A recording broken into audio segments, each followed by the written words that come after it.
I was born 97 years ago in the Bronx, near the Bronx Zoo in New York. And between the time of my birth and my time I was 9 years old, my very wealthy father decided to move from an apartment house in the Bronx to Long Island, where the wealthier people lived. 3 years later, he was broke. We lived behind somebody's house in a porch. I shared a room with my father and his bed. My sister shared a bed with my mother. There was a bathroom, a sink, and a stove. And as a result of that, all of his friends disappeared. And that was a lesson that I took. From that point, I would never allow money to be a major part of what I want to do with my life. When I was 15 years old, I won a prize. And the prize was a flight around New York City. Well, that was enough to make up my mind that from then on, I was going to be a pilot. When I was 17, I was graduated from high school, and I went into New York and got a job. And the job paid me 25 cents an hour for a 5.5-day week.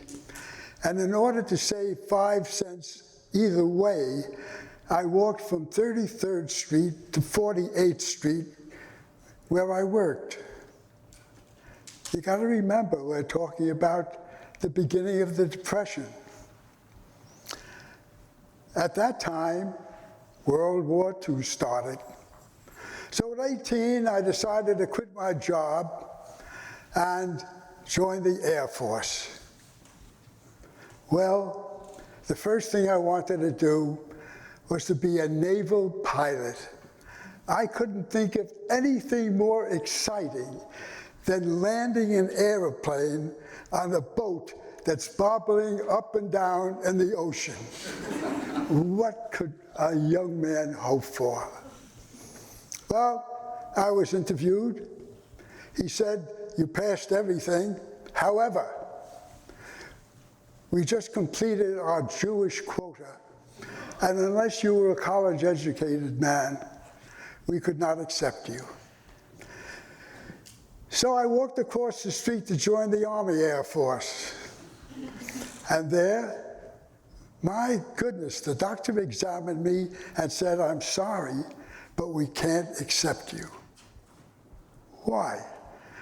When you were a child, evidently you had your ears punctured quite a few times, and it's never possible that you're going to be able to take altitude.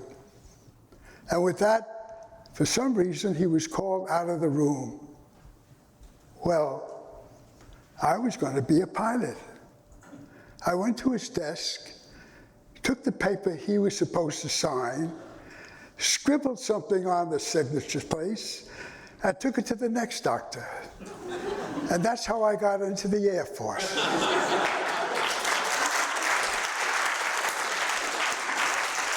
Well, I was a fighter pilot in Italy, flew 62 hazardous missions, and finally returned back to New York and my job. And 5 years later, I saw the most wonderful woman. It was love at first sight, and we were married. And now was the time that we settled down to a nice, peaceful life. Well, as it turned out, I enjoyed flying so much that I stayed in the Air Reserve after World War II. 2 months after our marriage, I was recalled for the Korean War because I stayed in the reserves. And believe it or not, we were stationed in Manchester, New Hampshire, to protect the East Coast from the Koreans. And there I taught people, the other pilots, how to do instrument flying. And we were also blessed with a son. And after being discharged, we moved to Staten Island, New York, where we were blessed with another son. Now, from those two sons till today, we have 7 grandchildren, 34 great-grandchildren, and if you live any longer, it's going to be a great deal many more. Well, as time went on, my company decided that they would have me in St. Louis, Missouri, and we moved there. And it was a treat. It was a great city. And in St. Louis, Missouri, I became a vice president of international marketing, and I visited 50 countries, most of them with my wife. My wife, in the meantime, became a very good interior designer. And after the many years of working and enjoying life, we decided we were going to move to a little city in Mexico called San Miguel de Allende. Now, for the last 2 years, it was voted the best city in the world to live. And you can believe it. And unfortunately, some years later, my beautiful wife, of 58 years of marriage, passed. Well, there I was alone and keeping busy. I play bridge 3 days a week. I play croquet 3 days a week. I give my time to the NGOs when they are there. I'm a member of the Opera Society. In fact, the days go so fast, I can hardly remember what time it is. And so many people ask me, how in the world did you get to be 97 years old and who you are? I have 3 reasons, and I'll share them with you. The first is 90% of my life is positive thinking. Whenever anything goes wrong, I talk to myself and say, stop. Think of a way out. Number 2, I know myself. I know what's wrong, and I try to correct it. I know what's right, and very happy it is. And probably the most important thing is, I've developed a philosophy. So what?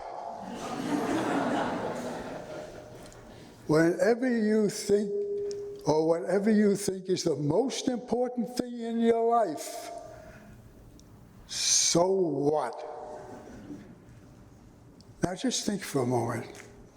There are 2 facets to this. The first is the so what of your humanity. You see somebody fall, you want to contribute something to somebody who's poor, that's a part of the humanity of doing something where you can't do something.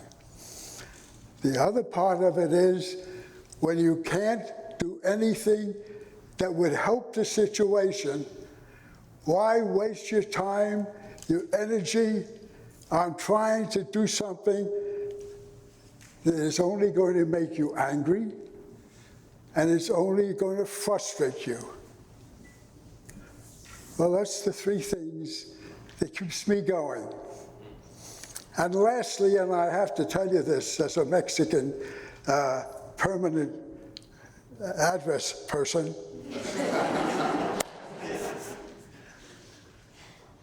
you have to take a tequila once a day to keep the doctor away.